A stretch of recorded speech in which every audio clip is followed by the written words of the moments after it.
عمران خان انتہائی خطرناک ہو چکے ہیں۔ قیدی نمبر 804 کون سی بڑی گیم ڈالنے کی تیاری کر رہا ہے؟ حامد میر نے تہلکہ خیز انکشافات کر دیے۔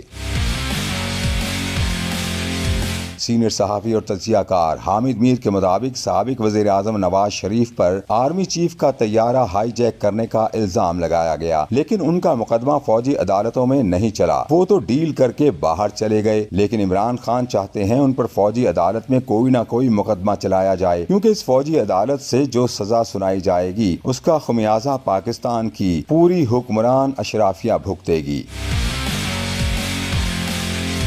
حامد میر کے مطابق عمران خان اتنے خطرناک ہو چکے ہیں کہ اپنی قید اور اپنی سزاؤں کو ایک ہتھیار کے طور پر استعمال کر رہے ہیں۔ صاحبان اختیار اس ہتھیار کو توڑنے کے لیے مذاکرات کی کلہاڑی استعمال کر رہے ہیں۔ مذاکرات کے لیے جو میز سجائی گئی ہے اس پر بیٹھے دونوں فریقین بے اختیار ہیں۔ اصل فیصلہ تو قید اور سزاؤں کے شوقین عمران خان نے کرنا ہے۔ یہ وہ صورتحال ہے جس میں مذاکرات کے ساتھ ساتھ پاکستان کا پورا نظام انصاف ایک تماشا بن جائے گا۔ حامد میر نے کہا کہ عمران خان فی الحال سزاؤں کو اپنی طاقت بنا کر پورے سسٹم کو تماشا بنانے پر تلے بیٹھے ہیں۔ انہیں پتا ہے کہ قرضے لے کر حکومت چلانے والے بہت جلد بے نقاب ہو جائیں گے۔ نہ تو انہیں حکومت پر اعتماد ہے، نہ ہی اپنے ان ساتھیوں پر جو جیل میں ڈیل کا پیکج لے کر آتے جاتے رہتے ہیں۔ معاملات سنبھالنے کا ایک ہی طریقہ ہے کہ حکومت اور تحریک انصاف مل کر پارلیمنٹ کو با اختیار بنائیں، جو آج کل ایک تماشا گاہ بنی ہوئی ہے۔